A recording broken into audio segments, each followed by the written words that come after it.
Magandang araw mga kaibigan. Isa sa mga pangunahing sukatan ng kalidad ng pamumuhay sa isang lugar ay ang Human Development Index or HDI. Ito ay batay sa tatlong aspeto: antas ng edukasyon, haba ng buhay o kalusugan, at antas ng kita o kabuhayan. Sa videong ito ay tatalakayin natin ang 10 probinsya sa Pilipinas na may pinakamababang HDI. Ibig sabihin, ito ang mga lugar kung saan pinakamababa ang kalidad ng pamumuhay batay sa kita, edukasyon at kalusugan. Pag-uusapan natin ang dahilan kung bakit mababa ang HDI ng bawat probinsya dito, pati na rin ang mga potensyal nilang pag-unlad. Siguraduhing tapusin ang videong ito para sa mas lalo nating maunawaan ang kalagayan ng ating mga kababayan sa iba't ibang panig ng bansa. Tara't simulan na natin. 10. Basilan, 0.56 HDI. Magsimula tayo sa ika-10 probinsya sa ating listahan, ang Basilan. Ang Basilan ay isang lalawigan sa Bangsamoro Autonomous Region in Muslim Mindanao or BARM. Kilala ito sa magagandang tanawin, mayayamang likas na yaman at masaganang karagatan. Subalit sa kabila ng potensyal nito, maraming hamon ang kinakaharap ng probinsya pagdating sa pag-unlad. Isa sa mga pangunahing dahilan kung bakit mababa ang HDI ng Basilan ay ang matagal ng problema sa seguridad. Dahil sa presensya ng mga armadong grupo, maraming residente ang hindi makapaghanap buhay ng maayos at naapektuhan din ang turismo at negosyo. Dagdag pa rito ay marami sa mga mamamayan ng Basilan ang walang sapat na akses sa edukasyon at serbisyong pangkalusugan. Gayunpaman, may mga hakbang na ginagawa upang mapaunlad ang probinsya, kabilang ang pagpapalakas ng infrastruktura at pagsuporta sa lokal na agrikultura at pangingisda. 9. Lanao del Sur, 0.56 HDI. Nasa pang-9 na pwesto naman ang Lanao del Sur, isa pang probinsya sa BARMM. Isa sa mga pinakamalaking hamon sa Lanao del Sur ay ang Marawi Surge noong 2017 na nagdulot ng matinding pagkasira sa ekonomiya ng rehiyon. Hanggang ngayon, marami pa ring residente ang hindi na nakakabalik sa kanilang mga tahanan at ang reconstruction ng Marawi City ay patuloy na isinasagawa. Bukod pa rito ay mataas ang antas ng kawalan ng trabaho sa probinsya at marami ang umaasa lamang sa maliitang negosyo o agrikultura. Sa kabila nito, mayaman sa kultura at kasaysayan ng Lanao del Sur at may potensyal ito sa turismo kung mapapalakas ang kapayapaan at seguridad. 8. Masbate, 0.56 HDI. Sa pang-8 pwesto ay ang Masbate, isang probinsya sa Bicol Region. Ang Masbate ay mayaman sa karagatan at iyamang mineral, ngunit nananatili itong isa sa mga pinakamahihirap na probinsya sa Pilipinas. Marami rin sa mga residente rito ang umaasa sa pangingisda at agrikultura, subalit madalas silang naapektuhan ng bagyo na sumisira sa kanilang kabuhayan. Bukod pa rito ay may problema rin sa edukasyon sa probinsyang ito. Dahil sa kakulangan ng eskwelahan at guro, maraming kabataan ang hindi nakakapagtapos ng pag-aaral. Sa kabila nito ay unti-unting nakikilala ang Masbate sa larangan ng turismo, lalo na sa Rodeo Festival at sa magagandang beaches nito. Kung mabibigyan ng sapat na suporta ang infrastruktura at transportasyon, maaaring lumago ang turismo sa Masbate. 7. Bukidnon, 0.56 HDI. Sunod naman sa listahan ay ang Bukidnon, isang probinsya sa Northern Mindanao na kilala bilang Food Basket of Mindanao. Sa kabila ng malawak na mga plantasyon ng saging, pinya at kape, marami pa rin sa mga mamamayan ng Bukidnon ang mahirap. Isa sa mga dahilan nito ay ang kawalan ng akses sa edukasyon at serbisyong pangkalusugan, lalo na sa mga liblib na lugar. Marami rin sa mga katutubong lumad sa Bukidnon ang patuloy na nakakaranas ng kahirapan at kawalan ng oportunidad sa edukasyon. Gayunpaman, patuloy na lumalago ang agrikultura at turismo sa lalawigang ito. Ilan sa mga sikat na destinasyon dito ay ang Dahilayan Adventure Park at Lake Apo. Sana sa mga susunod pang mga dekada ay tuluyan ding mawawala sa listahang ito ang probinsyang ito. 6. Western Samar, 0.56 HDI. Ang Western Samar na kilala rin bilang Samar ay isa sa pinakamahihirap na probinsya sa Visayas.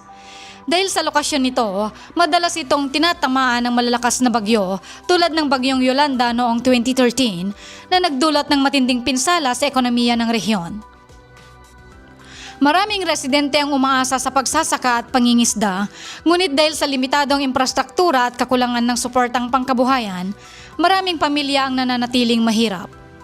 Sa kabila nito, mayaman sa natural na tanawin ng Samar, kabilang ang Sohoton Caves at Ulot River na may potensyal sa ecotourism. 5. Zamboanga del Norte, 0.55 HDI. Sa panglimang pwesto ay ang Zamboanga del Norte, ang pinakamalaking lalawigan sa Zamboanga Peninsula. Sa kabila ng pagiging tahanan ng mga magagandang beaches at natural na tanawin, isa ito sa mga probinsyang may pinakamababang HDI sa bansa. Ang pangunahing dahilan ay ang kawalan ng akses sa dekalidad na edukasyon at serbisyong pangkalusugan, lalo na sa mga rural na lugar. Marami sa mga residente ang umaasa sa pagsasaka at pangingisda, ngunit dahil sa kakulangan ng infrastruktura at limitadong oportunidad sa trabaho, marami ang lumilipat sa ibang mga lugar upang maghanap ng mas magandang kabuhayan. Sa kabila nito ay may potensyal ang Zamboanga del Norte sa turismo, lalo na sa lungsod ng Dipolog at sa magagandang isla sa paligid nito. 4. Maguindanao del Sur, 0.54 HDI.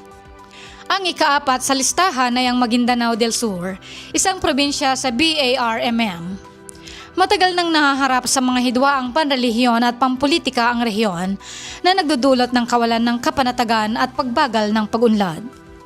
Dahil dito ay maraming mamamayan ang walang akses sa edukasyon, serbisyong pangkalusugan at matatag na hanap buhay. Marami rin sa kanila ang umaasa sa agrikultura, ngunit dahil sa kawalan ng infrastruktura at madalas na kaguluhan, nahihirapan silang umangat sa buhay. Gayunpaman, may mga pagsisikap ang gobyerno upang pagtibayin ang kapayapaan at kaunlaran sa rehiyon, tulad ng mga proyektong pang-infrastruktura at agrikultura. 3. Sulu, 0.53 HDI. Pumapasok naman sa ikatlong pwesto ang Sulu, isang probinsya sa BARMM na binubuo ng maraming isla. Isa sa mga pangunahing dahilan kung bakit mababa ang HDI ng Sulu ay ang kawalan ng seguridad, dulot ng presensya ng mga armadong grupo sa rehiyon. Dahil dito ay naapektuhan ng ekonomiya, edukasyon at serbisyong pangkalusugan sa lalawigan. Bagamat mayaman sa likas na yaman at potensyal sa turismo, hindi ito lubos na napapakinabangan dahil sa patuloy na banta ng kaguluhan. Gayunpaman, unti-unti nang nagkakaroon ng pagbabago at pag-unlad sa Sulu sa pamamagitan ng mga programang pangkapayapaan at pagpapaunlad ng infrastruktura. Isa sa mga ipinagmamalaki ng Sulu ay ang napakagandang Tubataha Reef Natural Park, isang UNESCO World Heritage Site. 2. Maguindanao del Norte, 0.52 HDI. Sa pangalawang pwesto naman ay ang Maguindanao del Norte, isang bagong probinsya na dating bahagi ng Maguindanao. Katulad ng Maguindanao del Sur, ang pangunahing hamon dito ay ang kawalan ng seguridad at matinding kahirapan. Maraming residente ang kulang sa akses sa dekalidad na edukasyon at serbisyong pangkalusugan. Bukod pa rito, ang limitadong infrastruktura at madalas na kaguluhan ay nagpapahirap sa pagpasok ng mga negosyo at dayuhang mamumuhunan sa probinsya. Sa kabila nito ay ang gobyerno ay patuloy na namumuhunan sa infrastruktura at pangkabuhayang proyekto upang mapabuti ang kalagayan ng mga residente. 1. Tawi-Tawi, 0.50 HDI. At sa unang pwesto, ang probinsyang may pinakamababang HDI sa buong Pilipinas ay ang Tawi-Tawi. Ang Tawi-Tawi ang pinakatimog na lalawigan ng bansa at binubuo ng maraming isla.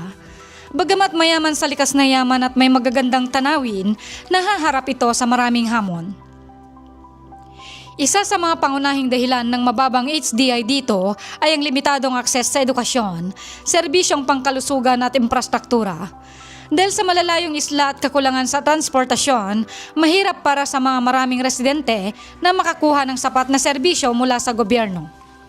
Bukod pa rito ay ang kawalan ng matatag na hanap buhay at ang pagiging vulnerable ng mga isla sa epekto ng climate change ay nagdudulot ng matinding kahirapan sa maraming residente. Sa kabila nito, Ang Tawi-Tawi ay may potensyal sa turismo, lalo na sa sikat na Budbongao at sa magagandang diving spots nito. Kung mapapalakas pa ang infrastruktura at seguridad, maaring maging isang pangunahing destinasyon sa turismo ang probinsya. At dyan na nagtatapos ang ating listahan ng 10 probinsya na may pinakamababang Human Development Index sa Pilipinas. Sa kabila ng mga hamong kinakaharap ng mga probinsyang ito, ay malaki din ang kanilang potensyal sa pag-unlad. Kung mabibigyan ng sapat na suporta ang edukasyon, serbisyong pangkalusugan at infrastruktura, tiyak na aangat din ang kalidad ng buhay ng kanilang mga residente. Ano ang inyong opinyon tungkol dito mga kaibigan? May mga probinsya ba kayong napuntahan na sa listahang ito? I-comment lang sa ibaba ang inyong mga saloobin. Huwag ding kalimutang mag-like, share at subscribe para sa mas marami pang kaalaman tungkol sa ating bansa. Maraming salamat sa panonood at suporta. Hanggang sa muli kaibigan.